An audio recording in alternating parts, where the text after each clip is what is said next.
now. So Serge, obviously you're a CAF member as well, and your experience is going to be interesting to share as well. So why don't we start with the same thing? What was your journey like throughout the CAF, and what brought you to this point where now you're part of a mass tort? Thanks, Dave, for having us on your show. Just to clarify, I did retire in November 2021 with 34 years in the Reg Force, followed with 6 years in the reserves. I had been, first of all, I joined in 82. I'm one of the oldest guy in this group of 800 plus Wow. people. Yeah, I'm 59 right now. So I was born in 81. yes. And yeah, anyhow, so I joined as a private. I went became an avionics technician, and then eventually IS tech, then eventually avionics. At the rank of sergeant, I was offered commission to aerospace engineering. I took it. And then from 2004 until I retired, I served as an area officer, and then was posted all over the place. I did the first Gulf War as a master corporal. Did Afghanistan as a captain, and part of my big, I was like Caroline, super shape. In my case, track and field athlete. Been to 7 world championships for the masters athletes. I got medals. Wow. I got Canadian records. I got 2 world records. 399 on my last force test before I retired. If you know what that means, you know. You know. Yeah, if you know, you know. Anyhow, so when I saw this whole COVID thing come down in 2020, didn't pay too much attention to it. The big cold, blah blah blah. Okay, carry on. And then we roll into 2021. At that point, I'm working for the Fighter Capability Office in Ottawa for the acquisition of the future fighter. I'm basically just pushing paper and writing reports and stuff. Great. I had a good chain of command, no issues there. All is good. And then we're forced to work from home, as you remember. And then so I'm doing all my stuff from here, no issues. Then in January, February that year, my career managers called me at home. Oh, we really want to promote you, blah, blah, blah. So we're going to put you on, I would like you to go on JCSP, the 1 year leadership course, so I could get promoted from major to lieutenant colonel. And so I finally accepted that, turned it down before. I was just happy to do my job in headquarters and do all that stuff. But I said, you know what, I'm working from home. I got more time. I can spare 2 or 3 hours a day extra and do all the studying. So I say yes, I get in the course. There's a pre-course in the summer. And then course starts, I think it was late August or September. I can't remember exactly the dates of 2021. And then October, we get the first directives from the CDS. And then at that point, it's very clear, first of all, that we were going to put on leave without pay, which I found out not too long after that it was a bogus tactic to scare people into getting vaccinated, which in the end worked on quite a scale, actually, with a lot of people, because they were afraid to lose their jobs, especially if you're a young corporal in Bagotville, let's say, and you got a family and you got kids to raise, you can't afford to lose your job. So a lot of people fell for it. And also embedded in that first directive, there was something about being on a career course, which I was on. And let's go back to earlier in 2021. They were talking about vaccines and all that. I was on to this pretty early because when we were forced to take that course on DLN, on the Defense Learning Network, we had to watch a movie and watch a PowerPoint and all that. The amount of propaganda and lies embedded in there was staggering. It was staggering. And to me, the red flags were popping like crazy. And so right away, I became very skeptical. And then as the year progressed, then the first directives comes out. And I go, oh, okay, this is where they're going. I had plans to serve until 60 minimum. I said, you know what? I was excited. Like the career manager had told me at the time, she goes, there's no opportunity. They were ramping up 3 Canadian Air Div, which is basically our Space Force. And so I said, you know what, maybe I made some calls, made some inquiries, there were positions and so on. I said, you know what, maybe that'll be a new start for an old dog like myself, learn new tricks. And then I was kind of pumped to do this. And then directives came. And then I talked to my wife and I said, you know what, I can no longer serve in this outfit when they're pushing a psychological operation on us.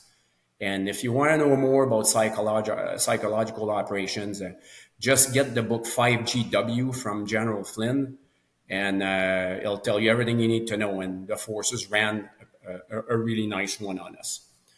Anyhow, and so basically, they wanted to keep me for another 6 months because when you put in your release, they say, "Oh, please stay for 30 days." I said, I can't serve in this outfit anymore." So I put in my release, and I was out in 30 days. My chain of command did not oppose me at all. I told him in very black and white terms that there's absolutely no way I was taking the vaccine, and I was not going to follow those government mandates. And they said, we understand. And that was that. So I left quite bitter because I wanted to serve at least 3 more years at a time, possibly more. I've in headquarters, I was with guys that were serving until they're 65. So in my case, again, I am nowhere as aggrieved as a lot of people in our group or groups now. Some people lost their entire pension. Some people, they lost a lot. I lost 3 years of salary, which was about 360K. So it's still a good chunk of money and the opportunity to get promoted and try something new. And I wasn't ready. I did not leave on my own terms, even though I put the release. So I'm still not happy about that, but it is what it is. Yeah. So Serge, I mean, like obviously you're one of those I call them true believers, especially when you join the forces. I was one. This was supposed to be what I did. It was the first thing that I ever did that I was good at right out of the gates. And I got promoted and I felt good. I was never a great athlete. I was never a great student, but I just took to the Army. I was able to do it. I did it well. And unfortunately, I got injured. So I couldn't carry on. And it was very disappointing to me. And that disappointment was cut pretty deep. And it was nowhere near what you experienced, in the sense that you had a distinguished career over 34 years, served all over the planet. You're clearly a fit machine and competent and love the Canadian Armed Forces. How do you feel now towards the Canadian Armed Forces and just Canada in general, having just been shown the door for taking a principled stance for your own health? Despite the fact that I know there are still some good people serving, at this point now, the entire leadership at the top has to go. They're all compromised. They have to go. And basically, I often say this, I think it needs to burn down to the ground and be rebuilt from scratch. There's just too much. It's not just that. Is like you. I joined the Canadian Forces. The CAF was everything for me. I loved it through and through. I was when the soul in this too. I was a lifer, as we say. And when I started learning about all the stories about all the abuse of power and the plain abuse that some of the folks were taking throughout this period, I lost so much confidence in my fellow soldiers and officers, and my disappointment is immense. It's hard to put in words. It's immense. While there are still some good folks, they need to lose them. They need to be booted out. Like the stuff that they've wore, those straight bars on their shoulders is incredible. From minor stuff, we can call it minor, to much bigger stuff. I mean, we've had the stories, and I think it was in Gage Towns when The unvaccinated were told to stay in a tent outdoors in the cold. Within a week, they took their generator away, and to add insult to injury, they made them serve.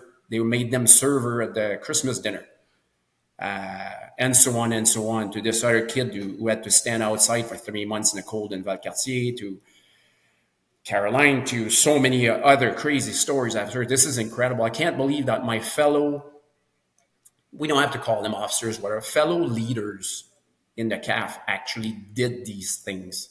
It's beyond me. Mm-hmm. It's I I don't know where to go from here. So Yeah. Yeah. It's yeah, yeah. it's a feeling of exasperation of throw your hands up. Where do you go from here? So interesting. Serge, you wanted to make a point. Serge, you wanted to Yeah, make a point there. the CDS went on TV, on CTV with Mercedes. I can't remember I can't remember her family name, anyways, and said that Stevenson. those I cannot employ those people. Us back in, Hey, is that when really what the they rubber want? hits the road and they realize the whole institution is starting to fall apart and you need people in the institution to actually do the things that you need to get done. Yeah. Yeah. Serge, same question to you. Hey, Serge, you know what? You know how to play the game. You know you're supposed to take orders. So why didn't you take orders this time? You know, I was in for a very long time, 4 decades, and my I'm going to tell you where my mindset came from. Is I served in the first Gulf War in 1990. I got there late 1990, and prior to going there, we were given shots. No informed consent. We have no idea what we're given. And like some of your listeners may say, yeah, you suck it up, you're a soldier, and that's what we did. Good Corporal Faucher, yes, take your shots. We get Mm-hmm. to the theater in Qatar, and we're given these. I can't remember, the first part of it was bromide pills. They were supposedly given to us so it would delay the onset of nerve agent that Saddam was allegedly had, weapons of mass destructions, what never existed Mm-hmm. anyways. Anyhow, so we took those pills 3 times a day. No informed consent or anything like that. And later on, we found out that we were essentially guinea pigs to those pills. From that moment, I started Oh, developing wow. some food allergies, anything acidic or anything like this. And I scratching all over myself. Like I couldn't stop scratching when I was there. And it took 7 years for the service to figure out. Well, they never figured out what I had. All they figured out is they gave me some steroids and along with reactines, and they say, well, there you go. I've been on reactine for 30 plus years. And if I skip a day or two, I'm going crazy. Even if I, let's say I have a plate of spaghetti for dinner with spaghetti sauce, with tomato sauce, then I can't go to bed without taking another reactine, another one of those pills, because I'm going to be in bed and just Wow. scratching nonstop and I can't stop moving and I can't sleep. I know. So that was along this way. Then you find out about what happened, the mefloquine scandal that happened in Somalia. No informed consent again. Then eventually in 2008, I believe 2008, 2009, H1N1 comes along. And then we're all, can't remember which base it was on. I think it was Borden, I can't remember. Go on to the base theater, and we're all sitting there, and then they set up a chair on the stage with the bright lights, and they're calling us one by one to go there and get jabbed with the vaccine.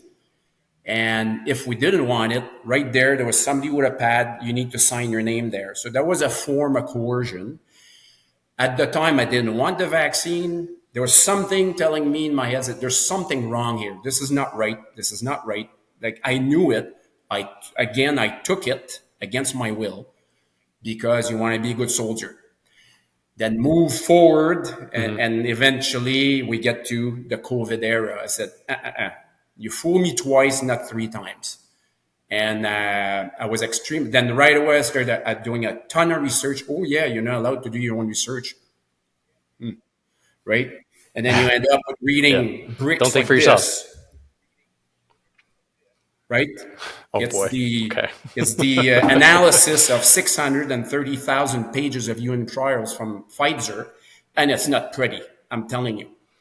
And then you read this stuff, and you go back to what the forces were telling females, pregnant females. Yes, you must get vaccinated. This has never been a thing. Any woman that's pregnant won't even take coffee or tea, for crying out loud. You don't vaccinate them. Yep. Like, what the hell Sorry. is this? And there was all these things. I'm going, oh, time out, time out. But again, I'm the conspiracy theorist, I guess. So, so I came from a Right. long way Right. Because back you have a. to build up this Mhm. this mindset that yeah, think for Mhm. yourself. Don't let the government tell you what to think. Yeah. So Yeah. And you know what? I'm glad you brought that up. Um, I was pretty sure that you had those experiences based on your prior service, and these are things that were brought up, and I brought them up to from briefing notes that were submitted to the chief of defense staff. Hey, we've kind of screwed up people's trust with mefloquine. That's a big one, like so. And then there's the anthrax issue as well from the first Gulf War. Uh, as a Canadian armed forces soldier, you do not abdicate your rights. You just don't. It's part of who we are. So therefore, you have the right to say no. I don't want that treatment. And I understand if for whatever reason to Dad Green, okay, you need to take this certain medication. Okay, cool. And if you don't, I guess you Dad Red, you don't get to go on deployment. But to set up a well, either you're in or out because of this, not hey, you just can't go on this deployment. That to me was bananas. And I Dad Green, but I also refused a vaccine, and I still Dad Green. So for me, my personal experience was, oh well, yeah, I just didn't want the flu vaccine. They're like, sure, no problem. Still Dad Green, yeah. So they've already set that precedent up. So it was confusing to me that essentially for another flu, you had to get this not just for deployments, but for your job, for your career, and they just completely lost the plot, in my opinion. And unfortunately, now they've gone down this path, and there's no way to turn back around. And I think they've done irreparable damage to the forces and lost oh, incredible members like yourselves. And Serge, some last parting thoughts. we stood our ground the first time. Now that the globalists are pushing another wave of nonsense, we had Theresa Tam this week with the other demons on a panel, all wearing masks and saying we should all wear masks. We have to push back harder, and we need to be joined by the rest of the population because the globalists will never stop this nonsense. They will never stop. We, the power, it's us, the people, we have to push back. And yeah, no more masks, none of this nonsense, enough. Like, we have to say enough. Great point. Great point. I have to wholeheartedly agree with you on that one, Serge.